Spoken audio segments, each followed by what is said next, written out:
Welcome to நம்ம இ சேவை channel. நம்ம இ சேவை சேனலில் வந்து என்ன பற்றி பார்க்க போகிறோம் அப்படின்னு பார்த்தீங்கன்னா, இன்டர்வியூவில் வந்து 50 மதிப்பெண் எடுப்பாங்களே சேல்ஸ்மேன் இன்டர்வியூவில்.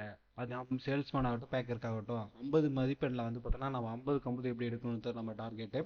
கிட்டத்தட்ட வந்து இதுக்கு முன்னாடி 6 வீடியோ போட்டோம். இது 7வது வீடியோ. 7வது வீடியோவில் என்ன பற்றி பார்க்க போகிறோம் அப்படின்னு பார்த்தீங்கன்னா, இன்டர்வியூவில் வந்து பார்த்தீங்கன்னா 2 மதிப்பெண்ணுக்கான வினாக்கள் தான் நம்ம எடுத்து வச்சிருக்கோம். கண்டிப்பாக இதுல இருந்து 2 வினாக்கள் வரும். லாஸ்ட் இயர் இந்த வினாலேருந்து எனக்கு ஒரு கொஸ்டின் வந்துச்சு. அது வந்து என்னென்ன இன்னும் வீடியோ ஸ்கிப் பண்ண பாருங்க, அப்போ தான் சொல்லக்கூடிய தகவல் முழுமையாக அதை சேரும். அது மட்டும் இல்லாமல் நம்ம இ சேவை சேனல் வந்து ஃபஸ்ட் டைம் பார்க்க மறக்காம வந்து சப்ஸ்கிரைப் பண்ணிடுங்க. இன்னும் வந்து பார்த்தீங்கன்னா நிறைய பேர் சப்ஸ்கிரைப் பண்ணால் பார்க்குறீங்க. கண்டிப்பாக சப்ஸ்கிரைப் பண்ணி உங்கள் ஆதரவு கொடுங்க. இப்போ வந்து என்னென்னா, நம்ம இ சேவையில் வந்து பார்த்தீங்கன்னா நம்மளுக்கு இன்டர்வியூக்கு வந்து ஆல் டிக்கெட்டுக்கு ஆல்ரெடி டவுன்லோட் பண்ணிட்டோம். இப்போ வந்து நோட்டிஃபிகேஷன் வந்து அஃபிஷியலாகவே வெளியேறிச்சு. அதை பற்றி பாருங்கள். இப்போ வந்து பார்த்தீங்கன்னா நைட் வந்து மெசேஜாக வந்துருச்சு, எனக்கு மெயிலும் வந்துருச்சு. இந்த மாதிரி உங்களுக்கு வந்திருக்கா அப்படின்றது கருத்தில் வந்து கமெண்ட் பாக்ஸில் கமெண்ட் பண்ணுங்கள். அதே மாதிரி நீங்கள் கமெண்ட் பண்ணும்போது எந்த டிஸ்ட்ரிக்ட் எந்த டேட்டில் உங்களுக்கு இன்டர்வியூ, ஃபர்ஸ்ட் ஷிஃப்டா செகண்ட் பேட்ச் அப்படின்ற மாதிரி டீட்டெயிலாக சொன்னீங்கன்னா உங்களுக்கு வந்து பார்த்தீங்கன்னா அதுக்கப்புறம் எப்படி நம்ம வந்து ப்ரிப்பேர் பண்ணுறது அதை பற்றி நம்ம டீட்டெயிலாக வந்து பேசலாம். அது மட்டும் இல்லாமல் நம்ம டாக்குமெண்ட்ஸ் ரெடி பண்ணுற வீடியோ ஆல்ரெடி போட்டிருக்கோம். இருந்தாலே மறுபடியும் வந்து பார்த்தீங்கன்னா இன்னும் கிளாரிஃபை வேணும் அப்படின்னாலே உங்கள் கருத்துங்க சொல்லுங்கள். கண்டிப்பாக அதுக்கு இந்த வீடியோ போட்டுக்கலாம்னு சொல்லிக்கலாம். இந்த 3 வீடியோவில் வந்து பார்த்தீங்கன்னா கிட்டத்தட்ட வந்து 50 மார்க் வந்து தாராளமாக எடுக்கணும். அதுக்கான விஷயத்தை நம்ம பார்க்க போகிறோம். இப்போ 7வது வீடியோ போடுறோம் இல்லையா, ஃபஸ்ட்டு கொஸ்டின் வந்து பார்க்கலாமா. இப்போ வந்து கொஸ்டின் வந்து நுகர்வோர் பாதுகாப்பு சட்டம். நுகர்வோர் பாதுகாப்பு சட்டம் வந்து பார்த்தீங்கன்னா 1986 கொண்டு வந்துருச்சு. இது கன்சூமர் ப்ரொடெக்ஷன் ஆக்டில் வந்து 1986 வந்துருச்சு. அதேமாரி ஸ்மார்ட் ரேஷன் கார்டு வந்து பார்த்தீங்கன்னா இப்போ வந்து 2017 தான் வந்திருக்குது. இதுக்கு முன்னாடி எப்படி நடந்துச்சு அப்படின்னு பார்த்தீங்கன்னா, புக்லெட் உங்களுக்கு எல்லாருக்கும் மேக்ஸிமம் தெரிஞ்சிருக்கும். புக்லெட் கொடுத்துருந்தாங்க. அந்த புக்லெட் மூலியமாக இருந்து ரொம்ப சிரமப்பட்டு ரொம்ப வந்து கணக்கு வழக்கில் எழுதாமல் மேனுவல் ஒர்க் பண்ணிருந்தாங்க. இப்போ வந்து எல்லாமே டிஜிட்டல் மூலிமா வரணும் அப்படின்றனால வந்து என்னென்னா எல்லாமே வந்து பார்த்தீங்கன்னா ஸ்மார்ட் கார்டு கொண்டு வந்துட்டாங்க. இது ஸ்மார்ட் கார்டு வந்து இப்போ அறிமுகப்படுத்த ஆண்டு வந்து 2017 வந்து வந்திருக்குது. அத்தியாவசிய பொருட்கள் வழங்கும் சட்டம் வந்து எப்போ வந்து ரேஷனில் வந்து அரிசி பொருட்கள் இந்த மாதிரி அத்தியாவசிய பொருட்கள்லாம் வேணும் அப்படின்றது வந்து கொண்டு வந்தாங்களோ 1955 இந்த விஷயத்தை வந்து கொண்டு வந்தாங்க. இலக்கு பொது விநியோகத்தில் இருக்கு இல்லையா, அதோட இலக்கு என்னன்னா இப்போ ஏழைகளுக்கு வந்து மையமாக கொண்டு செயல்படுகிறது. அறிமுகப்படுத்தப்பட்ட ஆண்டு 1999. ஏழைகள் இருக்காங்க இல்லையா, அவங்களுக்கு வந்து பார்த்தீங்கன்னா ஒரு இதுதான் தாய் வீடு மாதிரின்னு வச்சுக்கோங்களேன். ஏழைகளுக்கு வந்து மையமாக கொண்டு செயல்படுத்துறது தான் பொது விநியோக திட்டத்தின் முறை. இது வந்து அறிமுகப்படுத்துறது 1997. ரேஷன் கடை வேலை நேரங்கள் வந்து பார்த்தீங்கன்னா நிறைய பேருக்கு வந்து தெரிஞ்சிருக்கும். இருந்தாலும் நம்ம சொல்லிடலாம். காலை 9 மணி முதல் 1 மணி வரைக்கும், மதியம் 2 மணி முதல் 5 மணி வரைக்கும் இருக்கும். ஒரு சில இடத்துல வந்து 6 மணி வரைக்கும் இருக்கும். இதை வந்து நீங்கள் வந்து நோட் பண்ணிக்கோங்க. அதே மாதிரி இந்தியாவில் மொத்த மாநிலங்கள் 28. இப்போ வந்து இந்தியாவில் மொத்த மாநிலங்கள் இருக்கு இல்லையா, இந்த கொஸ்டின் வந்து எனக்கே வந்து லாஸ்ட் இயரில் வந்து கேட்டாங்க. இந்தியாவில் மொத்த மாநிலங்கள் எவ்வளோன்னு சொன்னாங்க, 28ன்னு சொல்லிட்டு அதுக்கப்புறம் வந்து பார்த்தீங்கன்னா அதில் வந்து ஒரு 5 சொல்லுங்க அப்படின்னு மாதிரி சொன்னாங்க. நம்ம அதை பற்றி நம்ம பின்னாடி வீடியோவில் பார்க்க போகலாம். இப்போ இந்தியாவை சார்ந்த முக்கியமான தகவல்கள் பற்றி பார்க்கலாமா. இந்தியாவை சார்ந்த முக்கியமான தகவல் வந்து பார்த்தீங்கன்னா, இந்தியாவின் முதல் குடியரசுத் தலைவர் ராஜேந்திர பிரசாத். இந்தியாவின் முதல் பிரதமர் ஜவஹர்லால் நேரு. இந்தியாவின் முதல் பிரதமர் வந்து ஜவஹர்லால் நேரு. அதே மாதிரி இந்தியாவை ரிசர்வ் வங்கியின் RBI ஆளுநர் இப்போ சக்திகாந்த் தாஸ் 25வது ஆளுநர். சக்திகாந்த் தாஸ் வந்து பார்த்தீங்கன்னா 25வது ஆளுநர்.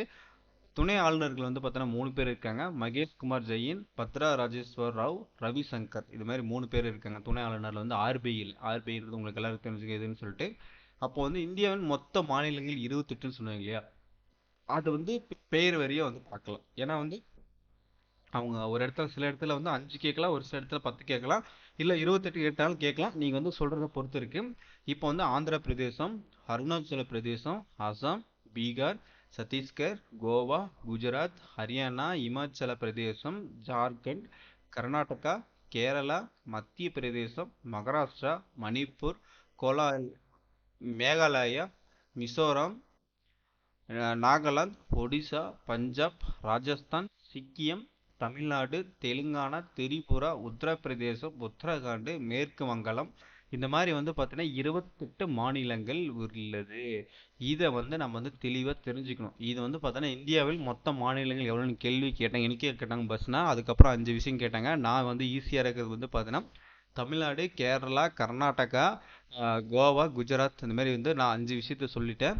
அதுக்கப்புறம் வந்து பார்த்தீங்கன்னா சரின்னு சொல்லிட்டாங்க. இந்த மாதிரி 28 கேட்கல. இதுக்கு முன்னாடி கேட்டவங்களுக்கு வந்து பார்த்தீங்கன்னா 10 கொஸ்டின் கேட்டிருக்காங்க. இந்த மாதிரி 28 சொல்லியிருக்காங்க. இது மட்டும் சொன்னால் மட்டும் போதுன்ற மாதிரி முடிச்சுட்டு சரிப்பா உங்களுக்கு இன்டர்வியூ போதுப்பா அப்படின்ற மாதிரி சொல்கிறாங்க. அந்த மாதிரி வந்து அவங்க வந்து எதிர்பார்க்கறது வந்து எந்த டைமில் வந்து எப்படி வேணாலும் சேஞ்சஸ் பண்ணலாம். அவங்களுக்கு வந்து பார்த்தீங்கன்னா இப்போது இந்தியாவோட மாநில பேர் மட்டும் சொல்லிட்டு போப்பா அப்படின்வாங்க, சொல்லுங்க பண்ணுவாங்க. அதில் கரெக்டாக சொல்லிட்டு இருந்தாலும் அவங்க வந்து கவுண்ட் பண்ணிட்டே இருப்பாங்க. கவுண்ட் பண்ணிட்டு வந்துட்டு 28 வந்துருச்சுன்னா ஓகேன்னு சொல்லிடுவாங்க. 27 வந்துருச்சுன்னா மீதி ரெண்டு என்ன இது சொல்ல முடியுமா அப்படின்ற மாதிரி கேட்பாங்க. சொல்லிட்டு அதுக்கப்புறம் வேறு ஏதாவது கொஸ்டின் வந்து டஃப்பான கொஸ்டின் கேட்டுட்டு உங்களை வந்து ரிஜெக்ட் பண்ணிடுவாங்க. அதனால் வந்து இந்த மாதிரி கொஸ்டின்லாம் வந்து நம்ம வந்து தெளிவாக தெரிஞ்சுக்கணும். அதுக்கப்புறம் வந்து சட்டமன்றம். தமிழ்நாட்டில் வந்து பார்த்தீங்கன்னா எத்தனை சட்டமன்றம் இருக்குன்றது தெரிஞ்சுக்கணும். ஏன்னா வந்து சட்டமன்றம் வந்து 234 சட்டமன்றம் இருக்குது. அது வந்து எல்லாருக்கும் தெரிஞ்ச விஷயம் தான். இது வந்து இதெல்லாம் நம்ம வந்து மைண்டில் வந்து வச்சுக்கணும். இல்லைனா அவங்க வந்து பார்த்தீங்கன்னா எந்த டைமில் எப்படி வேணால் கேள்வி கேட்பாங்க. டக்குன்னு சட்டமன்ற இடம் சொல்லப்பா அப்படின்னுவாங்க. அதுக்கப்புறம் தமிழ்நாட்டோட சட்டமன்றத்தின் தலைமை இடம் எங்கே உள்ளது? சென்னையில் உள்ளது. சென்னையில் தான் இருக்குது. தமிழ்நாட்டோட சட்டமன்ற தலைமையில் எங்கே நடக்குதுன்னா சென்னையில். தற்போதைய முதலமைச்சர் எம்.கே. ஸ்டாலின் அவர்கள் வந்து பார்த்தீங்கன்னா திமுக சார்ந்தவர். அது எம்.கே. ஸ்டாலின் அவர்கள் மட்டும் சொன்னால் போதும். தற்போதைய எதிர்க்கட்சி தலைவர் வந்து பார்த்தீங்கன்னா எடப்பாடி கே. பழனிசாமி அவர்கள். அதேமாரி பாராளுமன்ற தமிழ்நாட்டை சேர்ந்த வந்து பார்த்தோன்னா லோக்சபா, ராஜ்யசபா இருக்கு. லோக்சபாவில் வந்து 39 பேர். தமிழ்நாட்டிலிருந்து அதிகபட்ச எம்பிக்களை கொண்ட கட்சியாகுது வந்து 2019 தேர்தல் திமுக கூட்டணி அது வின் பண்ணுறது. இது வந்து லோக்சபாவில் வந்து 39 பேருக்கு இருக்குதுன்னு சொன்னீங்கன்னா கூட போதும். மொத்தம் ராஜ்யசபான்றது 18 பேர் உறுப்பினர். தமிழ்நாட்டிலிருந்து ராஜ்யசபா உறுப்பினர்கள் வந்து பார்த்தீங்கன்னா 18 உறுப்பினர்கள் இருக்காங்க. லோக்சபா வேற, ராஜ்யசபான்றது வேற, கண்டிப்பாக தெரிஞ்சுக்கணும். குறிப்பிடத்தக்க இந்த கேள்விகள் பதில்கள் வந்து பார்த்தீங்கன்னா தமிழ்நாட்டில் லோக்சபா தொகுதியில் சில முக்கியமான தொகுதிகள் வந்து பார்த்தீங்கன்னா சென்னை தெற்கு, கோவை, திருச்சி போன்றவை.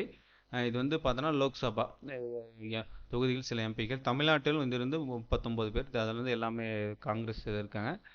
இப்போ சமீபத்தில் சட்டமன்ற தேர்தல் எப்போது நடந்தது வந்து பார்த்தீங்கன்னா சட்டமன்றம் வந்து 2024 நடக்குது. அடுத்த சட்டமன்றம் எப்போ நடக்கும் அப்படின்னு பார்த்தீங்கன்னா 2026 வந்து நடக்கும்.